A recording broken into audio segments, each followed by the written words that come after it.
All right, so let's take a look at Gerry and Mary's financial plan. Can they retire next year? So hold on just a second. Let's dive into this. Get a gauge on who Gerry and Mary are. Gerry is 65 years old, born in 1955. Thinks he'll live till about 90 years old or so. He has said between 85 and 95, so we'll split the difference. All right, and then we got Mary.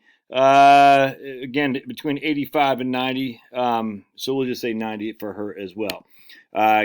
Mary is 13 years younger than Gerry, or Gerry. I'm going to say Gerry. So Mary will be a widow for quite some time, most likely. All right, so let's go to net worth.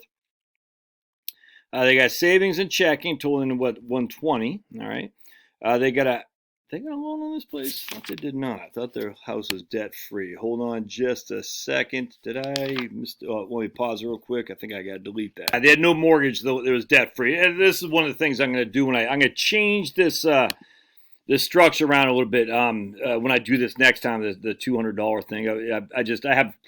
I have some thoughts on how I want to change this around. What I've been doing is I've just been using a sample client, and it's actually hard to keep track of who I've done it for or not. So it's been overwhelming in terms of did I do it for that guy? I can't keep track of it. So after Gerry and Mary, or Gerry and Mary here, I'm caught up.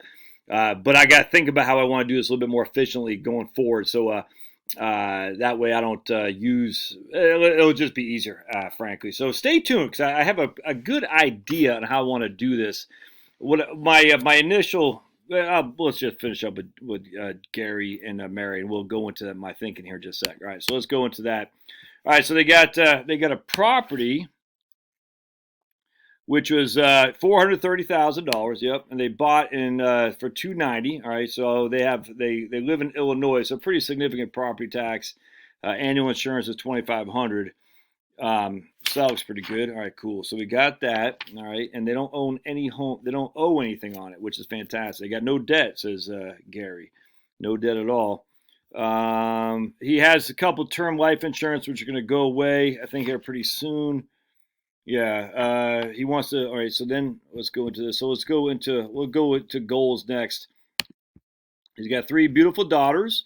1, 2, and 3. We just call it daughter 1, 2, and 3, and he wants to give $15,000 for each a wedding. And I just put one being married in 2024, 2025, and 2026. So they're gonna have consecutive years of wedding. We don't know for sure.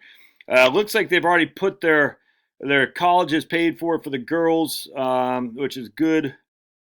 All right, cool. So they're already paid for college, which is good. Their goals are they like to do some vacation travel. And they didn't really give me numbers. So I'm just using $10,000 a year.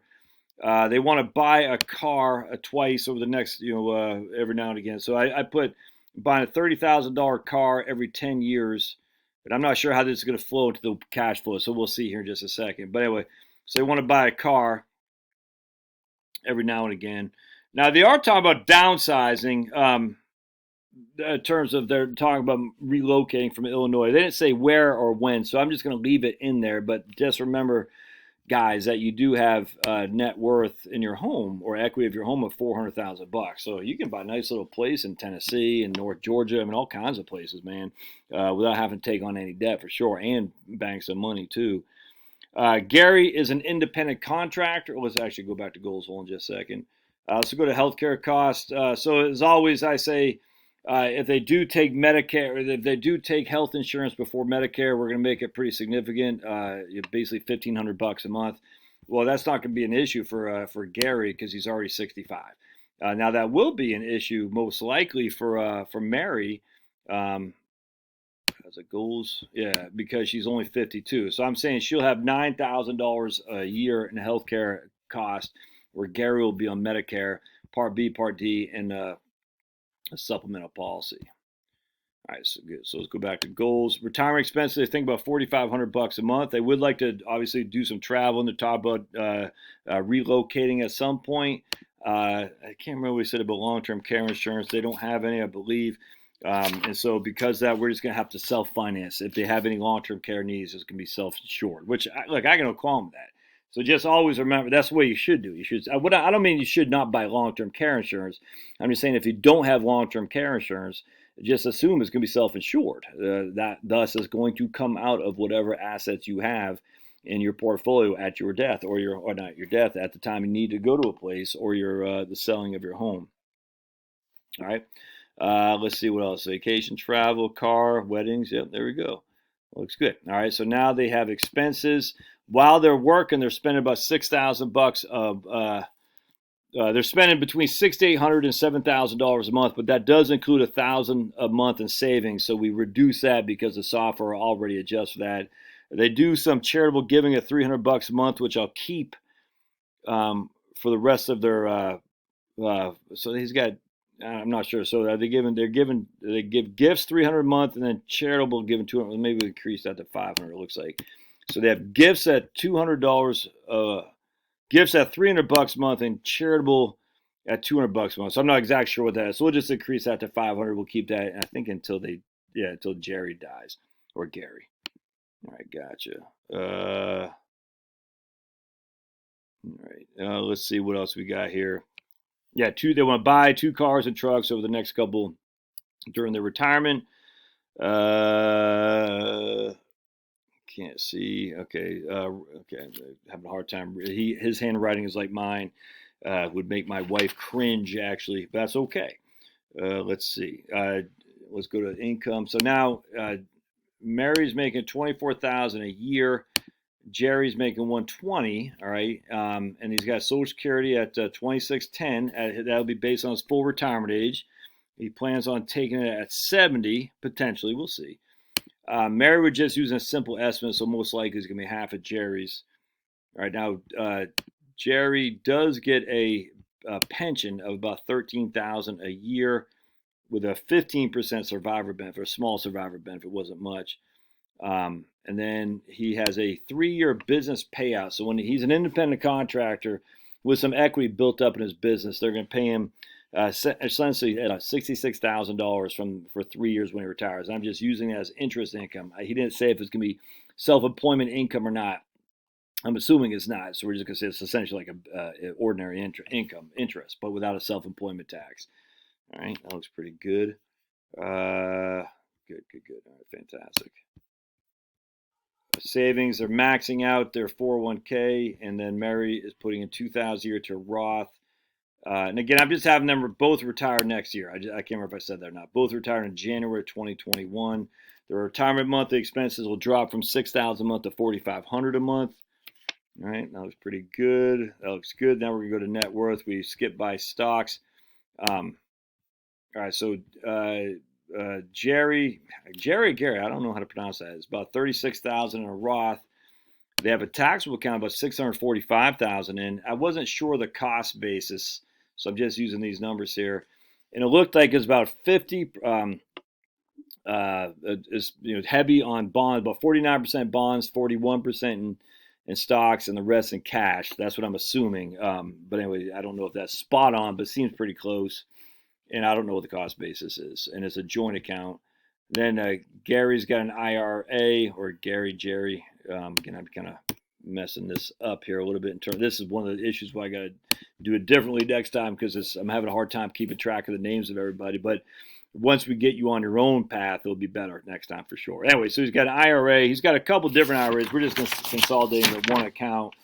It looks like it's held over at.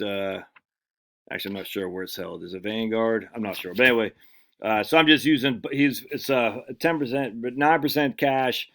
No, 10% cash, roughly 49% bonds, and 41% stock. So I'm just using Ginnie Mae and the total stock index as our proxy.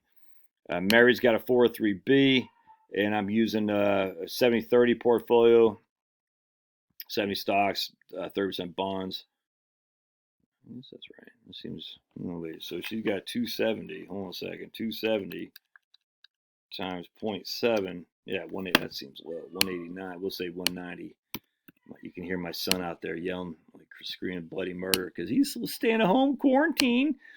Quarantine is video games. Weird, huh? Strange. How much do we really learn in school if we can sit here and do video games half the time and just knock out schoolwork? I'm just joking. We've never been through this. No one has. And it looks like he's got American Funds IRA. Gerry does. And I'm just saying equity is at $53,000. I don't know what the holding is. All right, so that looks pretty good. They have we are talking about the cash and CDs and whatnot. Talk about pensions. They have $800,000 life insurance that letting this term life will go away soon. They do have a will and trust set up with their estate plan. They don't have long-term care. There it again. There it is. All right. That's pretty much it here. So we got, let's just go back to goals. 3 weddings, a couple new cars, travel. The only goal is to travel my wife whenever and wherever. We enjoy some good sports and concerts, events. We like to eat out too. Man, don't we all? The bottom line is after a lot of time working, he's starting to think that it's starting to wear on him because he's an independent contractor. Like everyone else, I'm down for my high in the markets. Okay, that's okay. I'm in for the long haul. Oh, it is Vanguard. Okay, cool. All right, cool. I'd just like to know that if I'm forced out of my gig, I could relax a bit. Not sure what I'd do as I'm still evaluating some pursuits. All right, cool. So let's dive into this. I'm pretty comfortable with this. So let's go into this. We're gonna hit retirement, and I want to see what it does with the cars first and foremost. And let's see what we have. Oh yeah, no, they're looking good. So let's go to cash flows. I'm looking right here on my other computer. Michael Kitsis had posted the CFP board is leading a coalition of advisor associations urging Congress to reinstate the deductibility of advisory fees. Boo! That freaking infuriates me. Given the immense need for financial advice in this current environment, will it make the Phase 4 coronavirus legislation? Write your congressman. Say no way. They should not be able to get favorable treatment when they're not serving the vast majority of the population. I'm sorry. If you're not going to serve the vast majority of the population, i.e. middle class and poor people, you should not get favorable tax treatment. It's a boon to the rich, man. It infuriates me. I mean, all right, anyway, so just write your congressman and say, do not allow for CFP or I'm sorry, for advisory fees to be deductible. It's a boon to the rich. It's all there is to it. Until the financial advisory businesses starts to serve the majority of freaking citizens. The immense need for financial advice in the current environment should be able to deduct. That's stunning how insane that argument is. The vast majority of people do not deduct anyway. Actually, let me I'm gonna write a comment. Actually, here you can listen. Nope. Given that so the issue is given the immense need for financial advice in the current environment. Well, given the immense, I'm gonna say watch this. I'm gonna comment. Well, given the vast majority don't itemize anyway, a deductibility provision simply serves the wealthy.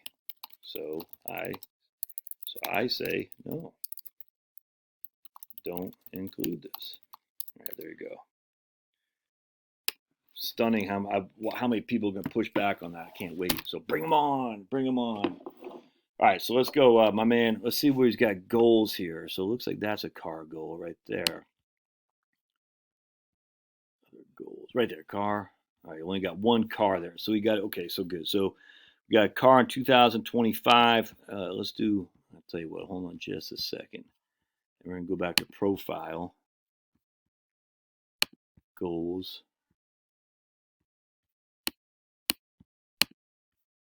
Don't even get me started on the advisor industry, by the way. It's not a pleasant conversation for you who are defenders of the advisory industry. Just be advised. But Josh, yeah, I get it. Let's go here, cash flows.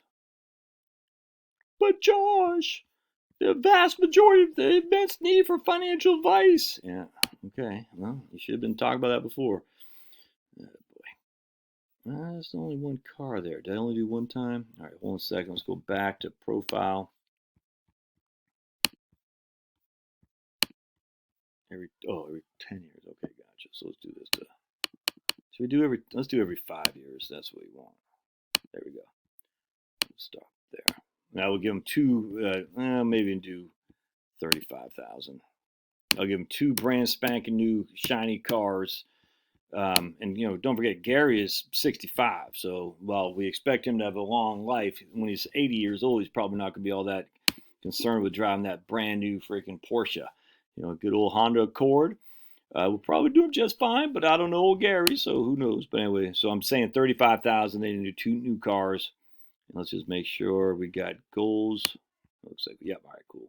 And 35,000 today is 39,000 in 5 years, and 45,000 in 10 years. Okay, cool. So let's go to analysis. So we know they're not running out of money. They got 100%. The median success rate in today's dollars is 1.1 million. Don't forget, this right here is today's dollar. So if you're running your own numbers and you're not toggling back and forth, you might be, oh my goodness, only 1.1 million. Well, if you look at future dollars, it's 3 million. So what's the difference between the current and the right there? Cool. Gotcha. And over here, this is when these guys retire next year. All right. So at the January 1 of 2021. Let's look at the tax. So they're not running out of money. That's not an issue there. See, Illinois isn't really killing them here. It's this is one of those ones again that really, all right. 17% now. This is the widow's tax trap. It goes from, you know, basically 15.5 to 17.5. So, you know, that's a 200 basis point increase on 15. So we'll just say 2 divided by 15. Yeah, that's a 13% increase in taxation. But they're not paying much here. So basically from 65 to, you know, 82, they're at between Illinois, they're under 15%. Hey, so the question is, do we make that? I don't know. Let's chomp on this. Do we even this out? I don't know. Let's think on that some. Let's go distributions. I think I had, yeah, tax. Okay, cool. So let's go to distributions and let's go back to retirement. I'm sorry, I'm gonna go back to tax. I screwed up. I want to go back to retirement. Sorry, buddy, scared Pablo. I'm gonna go down to here, distribution strategy, right there. Let's see what the tax thing looks like. So this looks like it's leaving $800,000 less, and we'll get into that here in just a second. Depends on what type of property is leaving less. All right, so oh man, I like that. If they move from Illinois, all that goes away. Oh yeah, look at that. All right, so let's go back to that looks good. I like that a lot. So let's go back to this. Now this looks like they're leaving, let's say 3 million versus 3.8 million.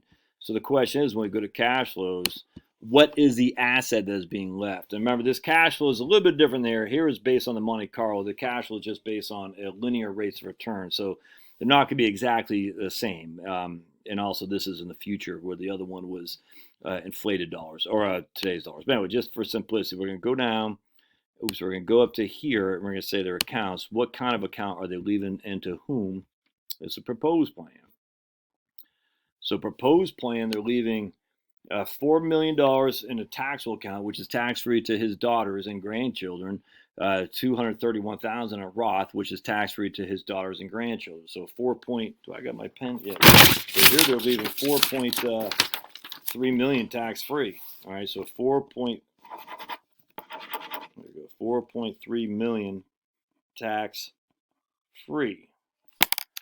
All right, now tax-free is always better than taxable, other than the fact that you leave a whole lot more taxable than you would tax-free. So let's take a look. So under current plan, which is not doing those initial distributions, they're leaving 517 taxable, which is only 1.6 is, or 5.57, which only 1.6 will be significant to subject to income tax. So 1 minus 25%. 1.2 million. So it would be, oh yeah, 400,000. All right, no, that is $800,000. So even after tax, it's absolutely more beneficial. Look at that. I'm stunned by that. So let me show you what I'm talking about. So after tax is absolutely, this is the current plan. because they're not paying hardly anything here and they're putting all out there, they're putting more on Mary when she survives old Gerry. But they're leaving. I mean, so that looks like, oh man, she's getting hammered, which she is. There's no two ways around that. But from an end result, it's worth $800,000 more after tax than it would be if they follow this method. And so what am I saying? It doesn't make sense for them to pay more tax on the front end in order to leave less tax on the back end. Because essentially, in order to pay less tax on the back end, because what's happening is they're leaving significantly less money to their heirs after tax, if that makes sense. Now, if they were to move to Illinois, from Illinois down to, let's have them move to Tennessee real quick. And we're just going to say goals, I think it's here, right? Relocation. Yeah. The only reason I say Tennessee is because it's got no state income tax. So we're going to say Tennessee. We're going to buy a home. We're going to do it next year. And we'll, $300,000. We'll just say that. And we'll say annual insurance is going to be, we'll say $3,000 a year. Annual property tax. Well, I'm sorry, annual insurance will be $1,500 a year. Property tax, we'll say $3,000 a year for simplicity. Down payment 100%. Oops. All right, so let's see what we got here. So now they're pulling equity out of their home from Illinois, in which to move to Tennessee and pay no income tax. They can move to Kentucky, same thing essentially. In Kentucky, the income tax is minimal as well for retirees. The concern I have about Kentucky is they're hurting financially for their pensions and whatnot. So just be careful, guys. So the tax in this regard would be, oh man, that's proposed. That looks so. I like that. All right, now if we go current plan.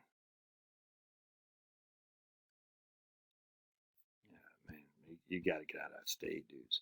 All right, so let's go retirement and let's see what it looks like they're leaving if they move to Illinois, from Illinois to Tennessee. Go to cash flows. Go to accounts. They live in 6.78, of which they're going to lose 6 points. I'm sorry, they're going to lose. What's that? 1.8. They'll lose 600,000. Right, 1.8 times 0.25, 450. So they'll leave 6.78 minus 450. Bear with me just a second. That's 6.33. Okay, so after tax, you're leaving 6.33. If they move to, look at that. That is $1 million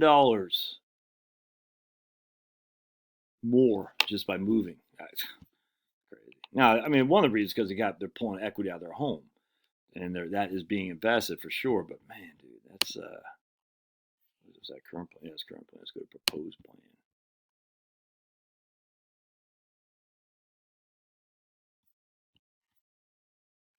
Yeah, 600. Wow, man,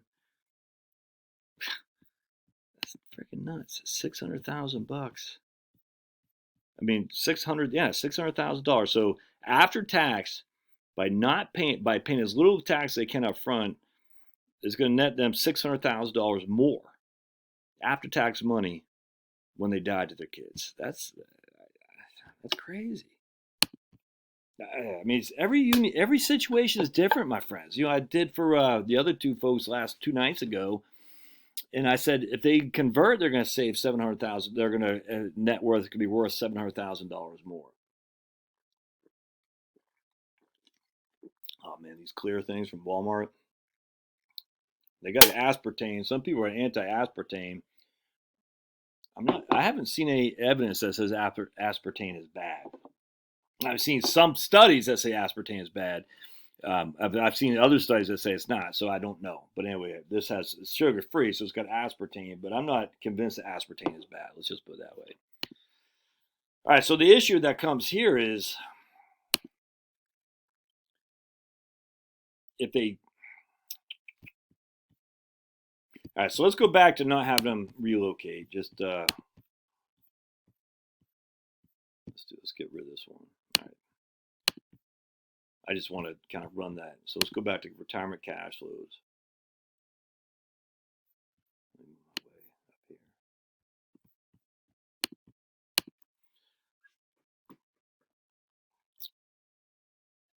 All right, so here they're retired in 2020. 2020. Oh, I'm sorry. We want to go to 2021. They got no income flows. Gary's got a small pension. And they got the the payout from the business. Okay, that's their income flows. Their expenses are they have a goal they have that goal of travel. They got expenses of what do we say, $4,500 a month, plus their housing, plus their health care for both Gary and Miss Mary here. So their total, and then they got other expenses. Oh, that's their giving and whatnot. So their total expenses are $85,000. All right, so they have a cash deficit after tax. So they gotta make up. They need 85,000 of expenses plus 10,000 of goals. All right, so they need it's 95,000. All right, so they need to pull out 20,000 from their portfolio, but they also have taxes in which to pay on that money they're pulling out from the portfolio on top of the tax they have to pay. So they're pulling, yeah, that's okay, right here. So they're pulling 35,000 out of their portfolio right there. Let's take a look from where that comes from. Should come, yeah, okay. So in the proposed plan, we have it coming from their 401k and IRA initially, in which it makes their taxes. In the current plan, it should come from their taxable account first. Let's see. It does, which is why their tax rates are so low. And then if we look at ending balance by taxable accounts, yeah, I think man,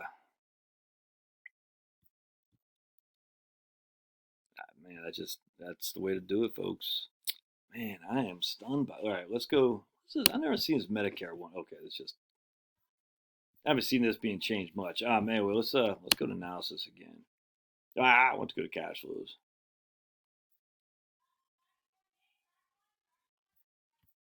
Let's go to cash flows. I want to go to expenses. Healthcare. All right, so here's Mary. She's paying that $9,000 a year. All right, then Gary's on Medicare. Then Mary goes to Medicare here when she's 65. So it's pretty significant Medicare cost right there. Then when Gary dies, I got sneaky suspicion Mary's Medicare is going to go sky high. Let's take a look. Yeah, right there. Look at that. Man. All right, so she's going to survive Gary by 13 years, basically, or 12 years. And even with that expense, though, even with that expense, it's still showing that they're going to be better off by $600,000, $700,000, $800,000 by not taking distributions from the IRA before they're other than what they need to satisfy cash flow, but before RMDs. Man. So that's a doubling of her Medicare premiums. But to be perfectly honest with you, she's paying what they were paying before. So they were paying $27,000. Now she's paying 26. So essentially, she's right on what they were paying, just with Gary being dead. So it went up for her, but it didn't go up in terms of the overall payment that they have. It's just the same. And then it jumps up quite a bit as she gets older. Obviously, that's way down the road, but we just want to see if we got to go to proposed plan, what this looks like.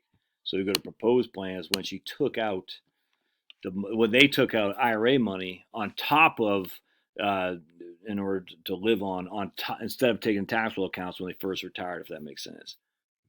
Yeah, it's not that much of a difference, man. Because they still have a bunch of money in IRA. All right, let's try some major Roth conversions, though. Let's go to accounts. All right, so they still got.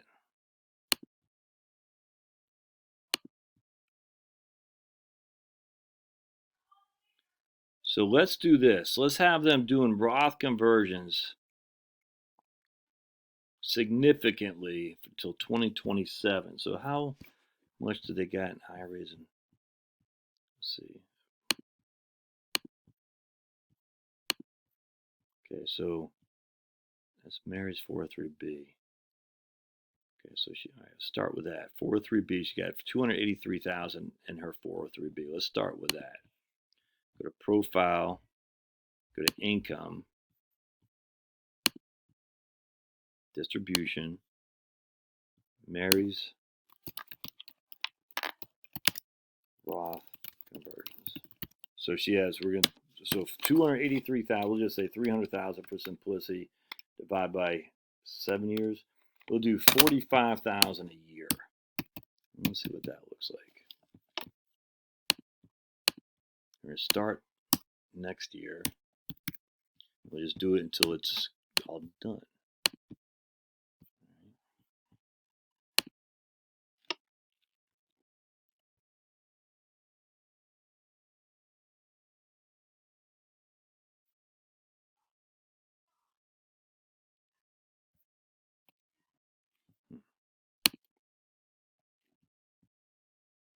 So they were leaving 4.33 million before tax free, before we did any conversions.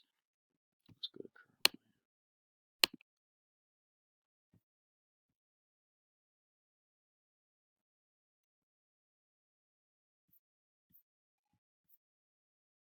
Oops. Now they're leaving.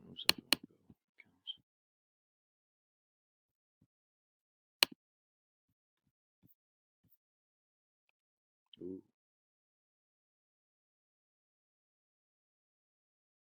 Now they're leaving. All right, so they're going to lose 250,000 there. Whoa.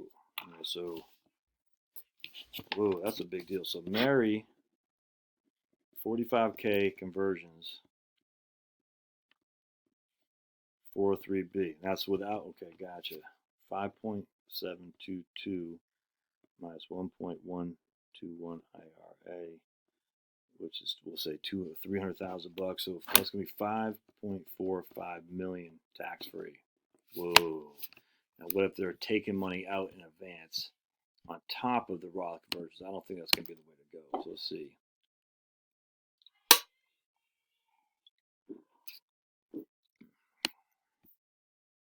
Yeah, no way. All right, good. So let's nip that one right now in the bud. There's no reason to take. There's absolutely no way up there. Right? There's no reason for them to take distributions in advance other than Roth conversions. So let's just go ahead and get rid of this.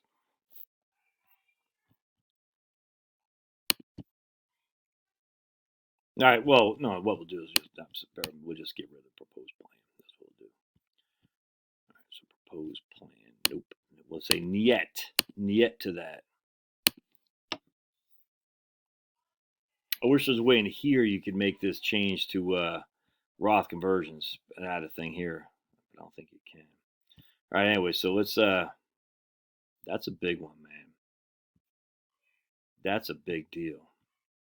Look at cash flows real quick.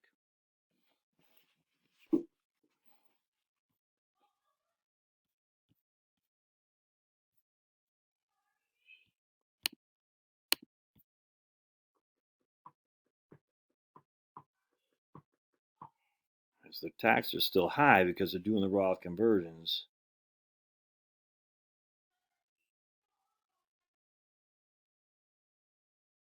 I think old Gerry should take Social Security later as well. So let's do Gerry taking, because he's going to survive. Yeah, he already got my 70. Okay, cool, good.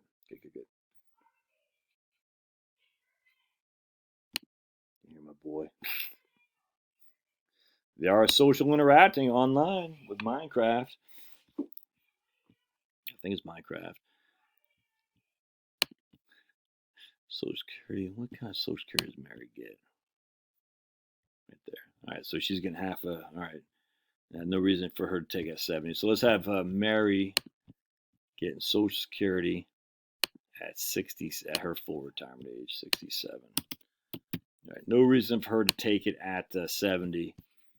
All right, so let's go back to retirement.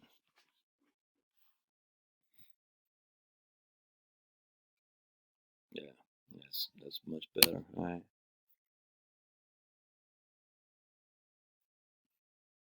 So cash flows.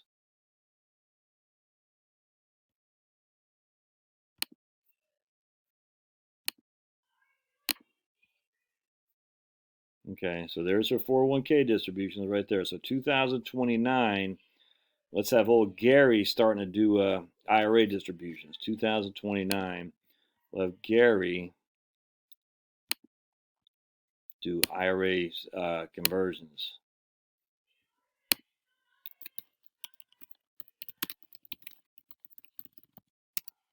We'll say 45,000 as well. 2029. Oops. We'll just do that till basically he dies.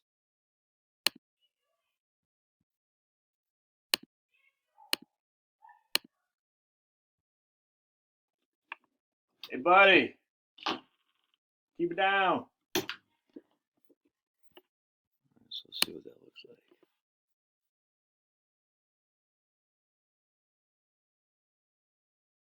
like. Has less there, but how much they leave in at death? 5.53 million.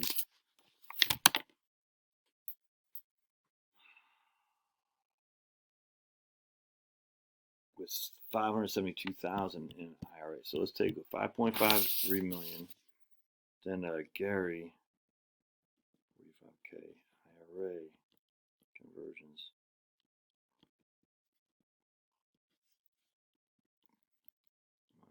How much is an IRA? 600,000. 572 IRA. So 572 IRA. I leave 429. So 572 minus 429 equals 143. 553 minus 143, leaving 5 point. Yeah, so that's not better actually. Isn't that interesting? It's better for let's take a look at the tax. Let's see what the tax looks like. I love the flatness of it. And that's still in Illinois, mind you. That's fantastic. That's freaking. That's a thing of beauty, my friends. I love it. Love it, love it, love it. And if we go to where Gerry does not do any IRAs. Oops.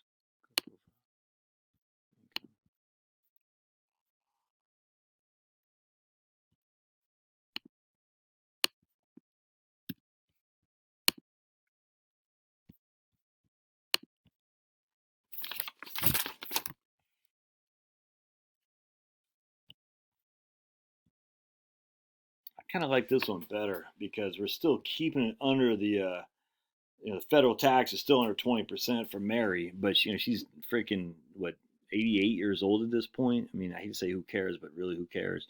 But they're not paying as much on the front end while they can enjoy it for sure. I just when you first retire, the last thing you want to do is have a big tax bill to the IRS because like, look, what happens if the economy changes, man? What I mean, that's Roth conversions, CPA advised. No, that's the wrong answer. I think there's a good middle of the road here. So what's happening here is if we do some Roth conversions, we're flattening the curve, Josh. Flatten the curve. So here's the curve that's somewhat flattened. If we go back to, let me just go back. So I'm going to show you what we're looking at here again. I wonder if I guess I can. I think I could open two windows, but I don't think I can. So let me show you how we're flattening the curve. All right, so we're going to flatten the curve. We're going to have Mary not doing any Roth conversions, and Gerry not doing any Roth conversions, and we'll show you what the curve looks like.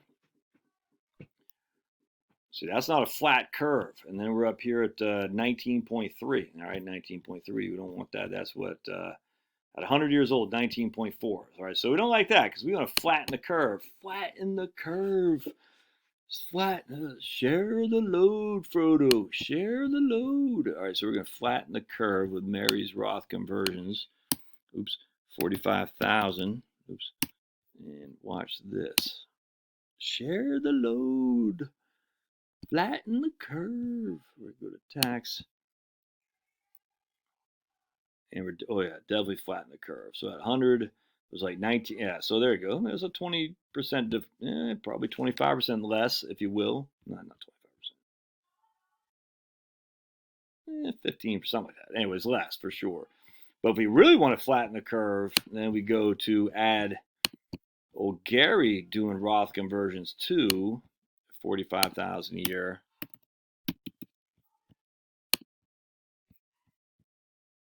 And this will flatten the curve like crazy. But just because we're flattening the curve, I mean, look, now they're at 100. So it went from 15 to 17 to 19, almost 20. I like the middle of the road. The middle of the road is best. So the middle of the road, you're leaving. Well, actually, hold on a second. Let's not do any conversions to see what we're leaving here. Let's go back to profile, income, none, and none.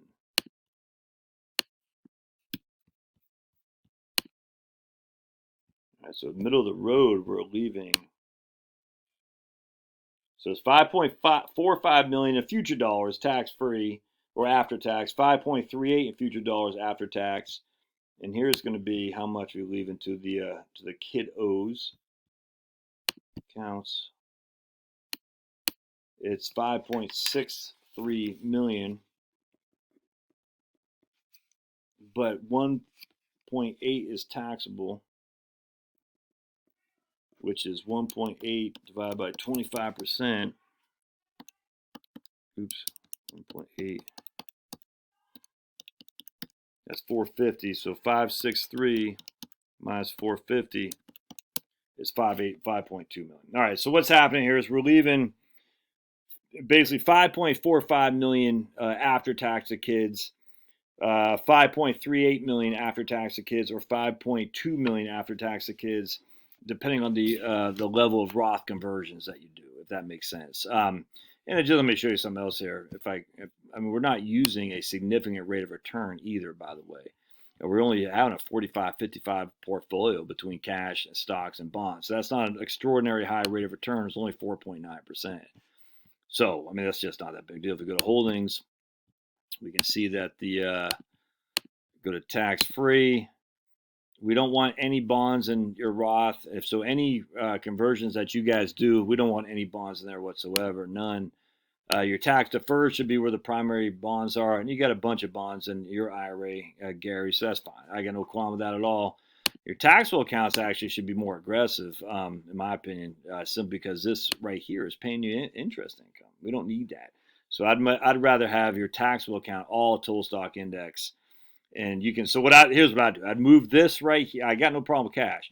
I'd move this 270 into the total stock market index and then turn around your tax deferred, move, 270 from your total stock market index into Ginnie Mae, if that makes sense. I would do that in 2 seconds flat. So you just changing the allocation. You're keeping the same allocation, just moving the Ginnie Mae in your taxable account to total stock index, and you're moving your total stock index to your Ginnie Mae in your tax deferred account. Hope that makes sense. And of course, in a Roth, you have no bonds. We don't want bonds. No bonds. All right, that looks pretty good to me. I like taking Social Security for Gerry at 70, Miss Mary at 67, because you're going to survive him, Mary. And when you do, you want his survivor benefit to be as max as possible. And the way you do that is for him to take it later, for sure. This assumes, don't forget, this assumes that you retire next year. So we go to cash flows. We got no income coming in next year, none, other than the amount of money you have from the business being paid out back to you. All right, and then your then that pension you have, and not a huge pension. 12,000, a little bit more than $1,000 a month, and then that right there. But come 69, 70, 71, 70 before Social Security kicks in, I mean, you really have hardly any income coming in right here at all. So this is ideal time to be doing Roth conversions. No getting around that. So I'd definitely be doing that, man. I hope this helps, guys. You guys are in pretty good shape. I mean, we have you spending pretty good money on freaking healthcare. That's for sure. I mean, that's, a lot of people say, how about healthcare? Well, there you go. 13, 14, 15,000, 20,000, 15, once Mary's on Medicare. Then when old Gerry dies, or Gerry, I mean, healthcare goes up. I mean, it's just, we're spending big bucks on healthcare. Long-term care would be through the value of your home. You cover long-term care through your home. So, a couple things. Just reallocate the portfolio. No bonds and taxable accounts. no bonds in Roth. Replace those bonds that you're moving from your taxable accounts in Roth with more bonds in your traditional IRA. Absolutely. Gerry takes Social Security at 70. Mary takes it at 67. I would have you have no debt, so there's no need for life insurance. I mean, if you want to leave a huge legacy, well, you're kind of already doing that. I would do Roth conversions. I think I would. The reason I pick on Mary's 403b is because it's the smallest account. And I would suggest that once you stop making income next year, Mary, roll over your 403b to an IRA and then 45, 50,000 bucks a year. There's no right or wrong answer here because we just don't know what the future holds. But I would start doing that. And then when that's zeroed out, 5, 10 years down the road, Gerry, you can start looking at do it yourself. But for the time being, don't go crazy here because of the three strategies, Roth conversions for you, Roth conversions just for Mary, or no Roth conversions. Roth conversions just for Mary does leave the most to the kiddos. That's just a fact. So again, that's pretty close there. So the situation can always change and dictate. But good stuff, guys. You're in a good place. If you were to retire next year, I would not yell at you. Let's just say that. All right. Hey, God bless. Hope this helps. We'll see you.